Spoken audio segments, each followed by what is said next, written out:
અથવા તો કોઈને સ્વીકૃત ન કરીએ એના કારણે આપણા જનજાતિ વિસ્તારમાં, બીજા કેટલાક વિસ્તારોમાં, આદિવાસી સમુદાયના વિસ્તારોમાં કેટલાક વિધર્મી લોકો, વિધર્મી સંસ્થાઓ આપણા ભોળા હિન્દુ ભાઈઓને આપણી અવગણનાના કારણે ધર્માંતરિત કે મતાંતરિત કરતા હોય છે. એટલે આપણો એક ભાઈ જાય છે અને એક આપણો દુશ્મન ઉભો થાય છે. તો આ પ્રકારની પ્રવૃત્તિઓ સીમાંતરિત ગામોમાં થાય છે. એ આપણા સૌના ધ્યાન પર પણ છે. તો આપણે આપણા જ ભાઈઓ સાથે સારું વર્તન, સારો વ્યવહાર, સ્વીકૃત વ્યવહાર કરીને એમને હિન્દુ સમાજનું આ પણ એક મહત્વપૂર્ણ અંગ છો એવી અનુભૂતિ કરાઈને આપણા હિન્દુ ધર્મમાં માનનારા લોકોમાં જે વિભાજન થાય છે એ વિભાજનને અટકાવી છે. એટલે આપણા પંચ પરિવર્તનમાં પ્રથમ બિંદુ છે સામાજિક સમરસતા. એટલે અહીંયા જે બેઠા છે એ સામાજિક સમરસતા માટે પહેલ કરનારા લોકો છે. આપણો બીજો વિષય છે કુટુંબ પ્રબોધન.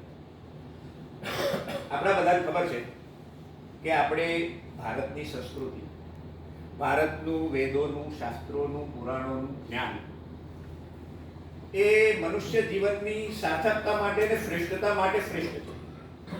અને હવે તો બીજા દેશો એટલે વિદેશો આપણા જ્ઞાનને સ્વીકૃત કરવા માટે તૈયાર છે.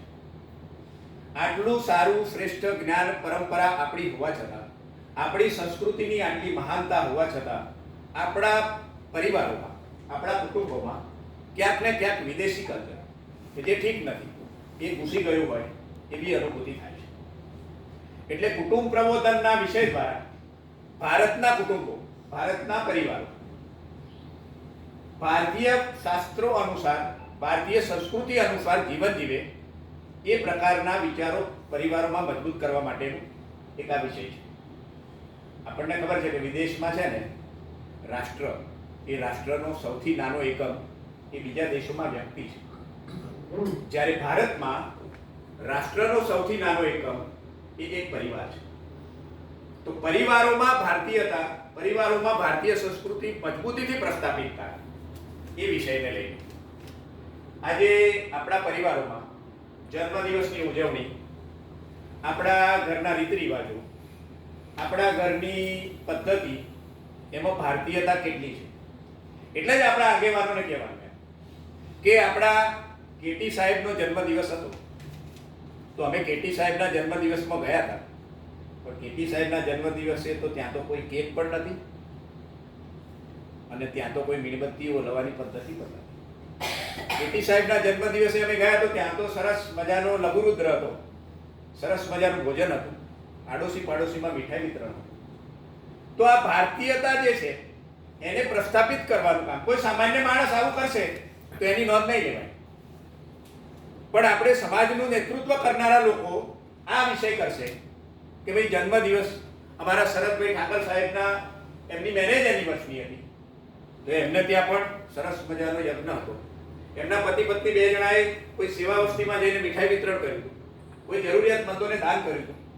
તો આ જે વિષય છે એ ભારતીયતાને મજબૂત કરવા માટે આવી રીતે સામાજિક અગ્રણીઓ કે જે તમે જે કરો છો ને એ કરવા માટે પાછળ આખો સમાજ તૈયાર છે, એવા લોકોએ પોતાના ઘરથી આ વિષયને પ્રસ્થાપિત કરવાનો છે. આપણો ત્રીજો વિષય છે પર્યાવરણ સંરક્ષણ. પર્યાવરણ આપણને ખબર છે આપણી આજે સૃષ્ટિ પર પર્યાવરણને લઈને ગરમી, ઠંડી, વરસાદ, ભૂસ્ખલન, બીજા બધા કેટલા બધા વિષયોને લઈને બેલેન્સ, આપણું ધરતી માતાનું બેલેન્સ ખોરવાતું હોય, આ સૃષ્ટિનું બેલેન્સ ખોરવાતું હોય એવી અનુભૂતિ આપણને થાય છે. વરસાદ ન પડવો, પડવો તો અતિશય પડવો. તો આ બધું મનુષ્યની ભોગવાદી જીવનશૈલીને લઈને પ્રકૃતિએ પણ પોતાનું મનુષ્યને બતાવવા માટે ચમત્કારો શરૂ કર્યા પ્રકૃતિએ કે ભાઈ અહીંયા કંઈક ગડબડ છે. તો પર્યાવરણ સંરક્ષણને લઈને રાષ્ટ્રીય સ્વયંસેવક સંઘ ત્રિસૂત્રીય 3P ને કાર્યક્રમને લઈને પેડ લગાવ, પાણી બચાવ, પ્લાસ્ટિક હટાવો, આ 3 સૂત્રીય કાર્યક્રમને લઈને રાષ્ટ્રીય સ્વયંસેવક સંઘ સમાજ જાગૃત કરવા માંગે છે. તો મેં જેમ જન્મદિવસની વાત કરી તો એક સરસ મજાનું વૃક્ષ ઉછેરી શકાય. આપણે હવે બજારમાં પદ્ધતિ થઈ ગઈ છે કે ગમે ત્યાં ખરીદીમાં જવું એટલે જવું અને પછી ઝબલામાં ગમે તે વસ્તુ ભરીને આવી જાય. એટલે આપણું કામ પતી જાય છે. જબલું પછી જબલાનું શું થાય છે? તો આપણે ત્યાં ભારતની સંસ્કારોમાં ધરતી માતા એવું કહીએ છીએ. પ્રકૃતિના બધા જ તત્વોમાં દેવત્વ એ આપણા સંસ્કાર છે. એટલે વૃક્ષની આપણે પીપળાની ને વડની પણ પૂજા કરીએ છીએ. નદીને માતા કહીએ છીએ, ગાયને માતા કહીએ, તુલસી માતા, ધરતી માતા. તો જે ધરતી આપણી માતા છે એનું પ્રદૂષણ કરવામાં આ પ્લાસ્ટિકના ઝભલા તમે જુઓ, આપણને આમ કોઈ રસવાળી વસ્તુ હોય ને, રસદાર કસદાર, આમ ઘોડો હોય તો પાણીદાર ઘોડો એવું કહીએ છીએ આપણે, પાણીદાર ઘોડો છે. તો આપણી માતા જે છે એ સૌની માતા છે, ધરતી માતા. એ પણ કેવી હોવી જોઈએ? રસકસવાળી. તો આપણી ધરતી માતા રસકસવાળી ક્યારે બને? આ જે કુદરતી રીતે વરસાદ થાય છે ને એ પાણી જમીનમાં ઉતરે છે. તો આપણું આ જે જબલું ફેંકેલું છે ને એ ધરતી માતા પાણીનું શોષણ કરે એમાં પણ અવરોધક છે. 200 વર્ષ સુધી એ જબલું જમીનમાં એનો કોઈ રસ્તો નથી. એવું ને એવું જ નીકળે. એને બાળો ને તો પણ જે ગેસ ઉત્પન્ન થાય છે ને એ પણ પર્યાવરણને દૂષિત કરે છે. તો આ જબલા અમારા વડીલ સાહેબ બજારમાં જાય છે અને કોઈ જોવે છે આડોશી પાડોશી તો થેલી લઈ જાય છે, દૂધ લેવા જાય કે કંઈ ખરીદી, એમના ઘરમાંથી કોઈ બાળક પણ કંઈ ખરીદી કરવા જાય છે તો થેલી લઈને જાય છે. તો આપણા ઘરોમાં પણ આ સંસ્કાર સ્થાપિત થાય કે જે જબલું, જે પ્લાસ્ટિક, સિંગલ યુઝ પ્લાસ્ટિક એ આ ધરતી માતા માટે દૂષણ છે એ મારા ઘરમાં ન થાય. આપણો 3 વિષય થયા: સામાજિક સમરસતા, કુટુંબ પ્રબોધન, પર્યાવરણ. ચોથો વિષય છે સ્વદેશી. આપણા પ્રધાનમંત્રી શ્રી એ પણ આ વર્ષે પોતાના કાર્યક્રમોમાં અને પોતાના સ્ટેજ પરથી હાકલ કરી છે કે ભાઈ સ્વદેશી અપનાવો. આપણને ખબર છે કે આપણા દેશના મજૂર, આપણા વેપારી, આપણા કર્મચારી, જે કામદારો, આપણા ખેડૂતો, એ બધાના જીવનમાં કંઈક ને કંઈક પ્રગતિ થાય એ માટે સહકારની ભાવના એટલે આપણું સૂત્ર છે. તો સૌનો સહકાર તો સ્વદેશી પ્રત્યે હોય એટલે સૌની વિચારધારા સ્વદેશીની હોય તો આપણા ખેડૂતો, આપણા કારીગરો, આપણા રોજગારીઓ આગળ આવે. એટલે મારા ઘરમાં સવારથી લઈને સાંજ સુધી જેટલી પણ વસ્તુ વાપરું છું એમાં સ્વદેશીનો વિચાર કરું. સવારે ઉઠીને કોલગેટથી શરૂ કરીએ છીએ આપણે. કોલગેટ વિદેશી છે. આપણી પાસે સ્વદેશી વસ્તુઓની શ્રેષ્ઠતા સારી અને શ્રેષ્ઠ હોવા છતાં પણ કોઈને કોઈ રીતે આપણને વિદેશી બ્રાન્ડ અથવા તો વિદેશી વસ્તુ વાપરવાનું ગૌરવ પણ લેતા હોય છે કેટલાક લોકો. એમના ઘરમાં કોફી તો કે આ વિદેશની કોફી. તો એ વસ્તુ જે આપણી શ્રેષ્ઠ છે એને આપણે જીવનમાં આપણે કોલગેટથી લઈને, સાબુથી લઈને કોઈ પણ. એટલે સ્વદેશીમાં તો આમ તો 6 ભ છે. 6 એ 6 ભ એ જીવનમાં સ્વદેશીપણા માટે કહે છે. એટલે ભાષા, ભૂષા, ભોજન, ભજન, ભ્રમણ અને ભવન. આ 6 ભની અંદર ભારતીયતાનું પ્રતીક આવે. આપણે એક ઉદાહરણ આપીએ. બધા આગેવાનો છો એટલે સારા વિષયો સમાજમાં જવા માટે અમને તમારી પાસે અપેક્ષા છે. એટલે તમારી પાસે, અમારી પાસે જે છે એ વિષયોને કહી દેવા. ઘરના બધા પોતાના કહેવાય, પારિવારિક કહેવાય. એટલે અમારા મનની, હૃદયની વાત તમારા સુધી પહોંચે તો એ સમાજમાં પહોંચવાની છે. આપણી ગોવિંદ ગુરુ યુનિવર્સિટી છે અહીંયા નજીકમાં. ગોવિંદ ગુરુ યુનિવર્સિટી આપણા ક્ષેત્રમાં વિદ્યાર્થીઓના અને શિક્ષણ અને સંસ્કાર માટે સારા એવા કાર્યક્રમો કરે છે. વર્ષમાં એકવાર તો આપણા રાજ્યપાલજી આચાર્ય દેવવ્રતજી પણ ત્યાં આવે છે અને વિદ્યાર્થીઓને ડિગ્રી એનાયત કરે છે. પદવીદાન સમારંભ થાય છે. કદાચ આજથી 5-7 વર્ષ પહેલા એ વખતે સાહેબ હતા આપણા પેલા પ્રતાપસિંહજી, અને એમની સાથે ક્યારેક આવી રીતે અગ્રણીઓને મળવાનું, એવી સંઘની યોજનાથી ક્યારેક મળવા જઈએ, વાતચીત કરીએ, થોડી વાર બેસીએ. તો ભારતીયતાનું પ્રકટીકરણ આ વિષય પર પણ ક્યારેક વાત થાય. અને સાહેબને પણ રસ વાળા હતા. એટલે અમે 20-25 મિનિટ બેસવું એવું નક્કી કરીને ગયા હોય તો 2-2.5 કલાક થઈ જાય એવું પણ થાય. એટલે વાત કરતા કરતા આજથી તમે થોડા સમય પહેલા જોયું હશે કે આપણા વિદ્યાર્થીઓ, સ્ટુડન્ટ ડિગ્રી કોઈ પ્રાપ્ત કરે ને, કોઈ ડિગ્રી, તો એમને પેલી 4 ખૂણાવાળી કાળી ટોપી હોય, નીચેથી ગોળ હોય.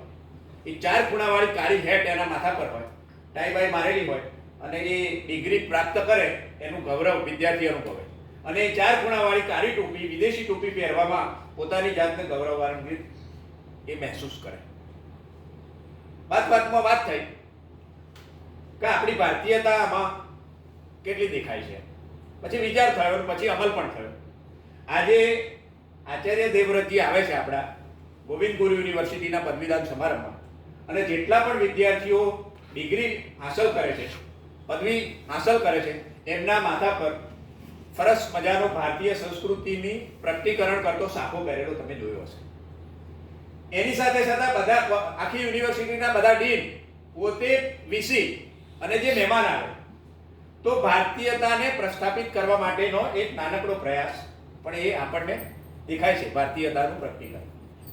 તો આવા કોઈ વરિષ્ઠ લોકો પોતાના જીવનમાં આવું ભારતીયતાનું ઉદાહરણ પ્રસ્થાપિત કરે અને એ પ્રકટીકરણ કરે તો સમાજ એને યોગ્ય પણ સમજે છે અને એને અનુસરવા પણ તૈયાર હોય છે. ઘણી બધી બાબતો તો દેખાદેખી થઈ ગઈ છે સમાજમાં. વિદેશી સંસ્કૃતિ જે છે આપણા ઘરોમાં ઘૂસી ગઈ છે, એ દેખાદેખી છે. કોઈ સારો વ્યક્તિ પહેલ કરે તો સમાજ અનુસરવા માટે તૈયાર છે. એટલે મેં 2-3 ઉદાહરણો જન્મદિવસની ઉજવણીને લઈને, પોતાના સામાજિક પારિવારિક કાર્યક્રમોને લઈને. આપણું પાર્ટી કલ્ચર નથી. જન્મદિવસની ઉજવણી ભારતીય સંસ્કૃતિ, ભારતીય જ્ઞાન પરંપરા, આપણા ઋષિ મુનિઓ વેદોનું શાસ્ત્રોનું જ્ઞાન, એ આપણી હિન્દુ સંસ્કૃતિ, એ પાર્ટી કલ્ચર નથી. આપણું જેમ કહ્યું એમ સહકારિતાવાળું, એકબીજાનો વિચાર કરીને જીવવાવાળું, બધાને સર્વે ભવંતુ સુખીનઃ આપણે છેલ્લે બોલીએ છીએ, તો સર્વે ભવંતુ સુખીનઃ એ વિચારધારા આપણી છે. એટલે ખોરાકમાં પણ પીઝા અને બર્ગર ને મેદાની આઈટમો, ખોરાકમાં પણ ભારતીયતા, આપણું ભારતીય ભોજન એ શ્રેષ્ઠ છે. આરોગ્યની રીતે, બધી રીતે. છેલ્લો વિષય છે પંચ પરિવર્તન પૈકીનો નાગરિક શિષ્ટાચાર. એટલે આપણે આગેવાન, સામાજિક બધું સંઘના અને સ્વયંસેવકોએ પણ છતાંય આ ભારત માતા જેને કહીએ છીએ, એટલે ભારતના નાગરિક છે. એટલે નાગરિક તરીકેના કેટલાક કર્તવ્યો એ આપણા જીવનમાં દ્રષ્ટિમાન થાય. ઘણી વખત એવું થાય કે આપણે સમાજના અગ્રણી તરીકે, સમાજનું નેતૃત્વ કરનારા કાર્યકર્તાઓ દ્વારા નાગરિક શિષ્ટાચારને થોડું આમ તેમ કરીએ તો એનો દાખલો બીજા લોકો લેતા હોય છે. ક્યારેક પ્રત્યક્ષ આપણને ના કહી શકે, પણ એ નોંધ લેતા હોય છે કે ભાઈ આપણા આ મોટા આગેવાન છે, પણ એમણે જોવા ને એ દિવસે મેં જોયું ને તો આમ, આપણા કેટી સાહેબ છે પણ જોવા ને. તો આ સમાજના અગ્રણી તરીકે નાગરિક શિષ્ટાચાર, સમાજને જે દિશામાં આપણે દોરવા માંગીએ છીએ એનું અનુવર્તન પહેલું આપણામાં પ્રસ્થાપિત થાય, એવી પણ આપ સૌને અગ્રણીઓને એક વિનંતી કરવાનું પણ આજે મોકો છે કે આપણે જ્યારે ભારત માતા કી જય કરવા માંગીએ છીએ, ભારતને વિશ્વગુરુ બનાવવા માંગીએ છીએ, ત્યારે આવી નાની નાની બાબતો આપણા જીવનમાં એક સંસ્કાર રૂપે પ્રસ્થાપિત થાય અને પછી એ સમાજના સંસ્કાર બને.